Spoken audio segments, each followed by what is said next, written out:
Sanibona nibalaleli kuzo zonke indawo la kufinyelela khona lethi phimbo njengamanje nini uPieter Kookernut la umphathi wendlela esebenzisa izimanga indaba zihamba phambili ukulingisa amaphimbo abantu ukutolikisa ngesandla engekho emthethweni kuzoba amahlaya nohlelo zakhe lezingcingo uhlelo lihamba phambili ke njengamanje livula ngazo la kuvula phambili ngeindaba zingena kanje. Sanibona nibalaleli isikhathi siqopha ukuthi ligamenxe njengamanje uhora ka-2009 lona umsakazo okusakaza indaba ezimanga la kweRepublic eNingizimu neAfrika lalela nazi indaba lana ezifundile Pieter Kookernut. Isiteleka sezinkwe senzekile eThekwini namaphethele ekuseni namhlanje sibe nomthelo ongemuhle nakancane ezweni jikelele ukuthi izinkwe ezibrown ezimhlophe isiteleke kanye ngehora shagalombili ekuseni namhlanje ngo-8 ngesikhathi zikhonondela ukudliwa zingagcotshwanga rama umphakathi. Izinkwe ezingaphezulu kwamakhulu ayisithupha zenza imasha emgwaqweni ongithela waya kwezimoto West Street nalapho bekade zifuna lihlonishwa amalungelo ezinkwa ngenkano kwe-press right. Ezinye zalezi zinkwa ziye zakhombisa ubahlaza naphambi ngengalo yomthetho esikhathi zimasha nala kubalwe khona ukuthi intsha yezinkwa ongamakoti yona ibehamba phambili kweningulo labo. Lezi zinkwa encane zikhalele kakhulu ukudliwa abantu bengazigcobanga irama zaphinde zakhalela ukuthi abantu abaningi bazihlukumeza ngokuzidla ukugudla okuyinto ebuhlungu kakhulu esiswini kuzona amazesiswini.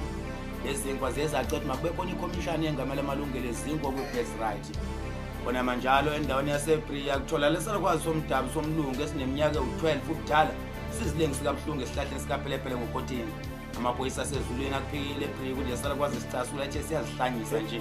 Emfowethu omzwiselani uyazizwa le ndaba efundwa la kule rent. Kunomsesho umshumayelo seshabalale nesheke lo shumlo osheleni wolshintsha imishini kashukela eShepstone.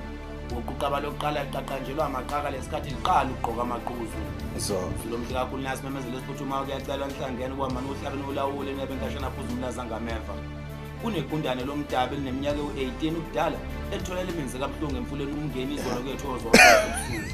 Leligundane bekade lihambile lokhamanzi likhela abantwana abantu. Ukuthi lishibilekile ngomlenze wangemuva sokunxela khalathi laphakathi emfuleni umngeni.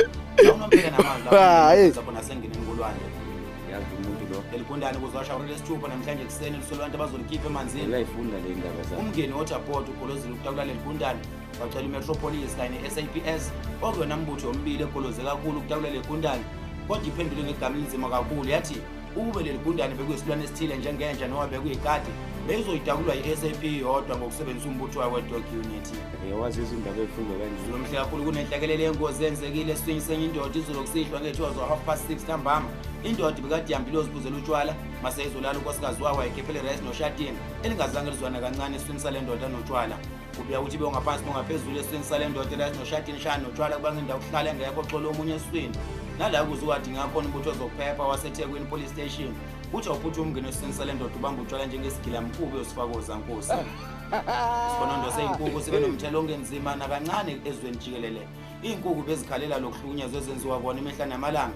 Lazithe azinandaba nokubulawa nje kodwa kuzidina kakhulu ukuthi kuye kuthathwa amaphikwazo afakwe eplastikini elilodwa ahambe odlule eCape Town bese kuthathwa umlenze wazi efakwe eplastikini elilodwa ihambe odlule eGoli bese kuthi icube ezisele njengeinhliziyo nezingila zisuke zofakela umphakathi waseThekwini usihlafazela ukuthanda kwawo.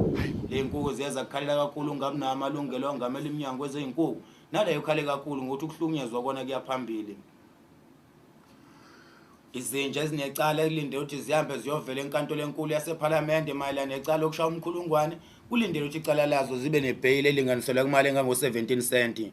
Lezi zinja zatholakala zishaya umkhulungwane ezidlulela ngakhona ezidlulela ungwane ukhala ngokuthi akazashawe ngisho na umuntu kodwa usezoshawa izinja uqobo lwazo. Lezi zinja ezishaya umkhulungwane kulindele ukuthi zikhokhele imali engakopheli inyanga ezisithupha zibekiwe leli cala. Inkukhu ezimhlophe kulezi zaseNingizimu Afrika nje ubade zikhala nje azange zibe zodwa kodabeni lazo. Ukhale kanye nomuntu odume kakhulu nobhutshuzwayo ngesikhathi ikulindeleke ukuthi ibhola kanobhutshuzwayo lizoba khona ngonyaka ozayo ngo-2010 kuleli lizodlalwa la umhlaba wonke. Kutholakala indaba ezinzima kakhulu zokuthi unobhutshuzwayo okuyena mnikazi webhola usenqabile ukuthi ibhola lakhe lizodlala ezweni lase-South Africa njengoba ugogo wakhe ethembisa ukuthi ibhola lakhe uzolithatha lifakwe ekhapetheni. Uyathembisa umbhoxo umngane kanobhutshuzwayo ukuthi uzokhipha lakhe ibhola. Abalaleli abakhona nezihlwele zonke bezikhona zithe ngeze zidlala ibhola lombhoxo ngo-2010 zifuna likanobhutshuzwayo. Unobhutshuzwayo usezwahamba oguqa ngamadola amabili ecela gogo wakhe ukuthi alidedele ibhola lakhe lidlale. Umlisa umdabu esigagayo esihlonishwayo eNingizimu Afrika uqopha umlando esikhathi elunye isilwane esingajwayelekanga ukuluma abantwana abuhlungu angaka umiyane okungumasikito ngesingisi olume lo mfana esihlathini sakho sokunxele.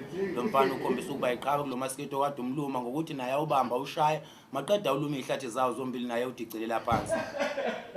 Khona into seyinkomo zikhale kwakube isikhathi inkomo zikhalela ukuthi ziyakujabulela ukuthi zakhiwa ngazi inyama upholoni zithe ukuzidina kakhulu ukuthi abantu abaningi abazakhela izindlu le inkomo zezafuna ukuthi uhulumeni okhona wasemhlabeni waseNingizimu Afrika akaqala zakhela inkomo ezinjengokuyimxhaso la zizohlala khona zithe zikhathela ukuhlala ezibayeni ezingashanelelwa zingekho izisebenzi ezindlula imbhede nala uJamluti benobhokufeli bathe bayinkomo ezifuna ukulala embhedeni kuyoshaya uDisemba wona lo.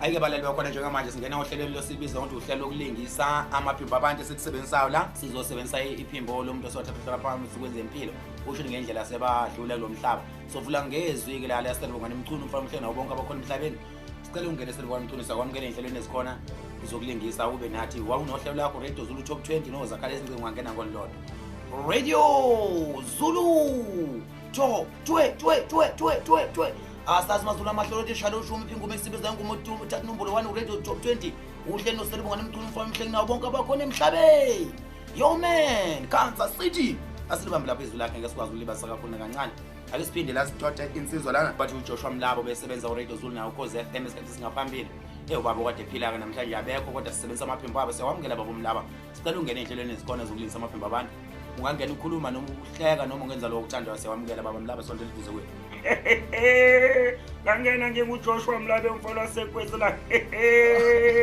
kithi wasekwezela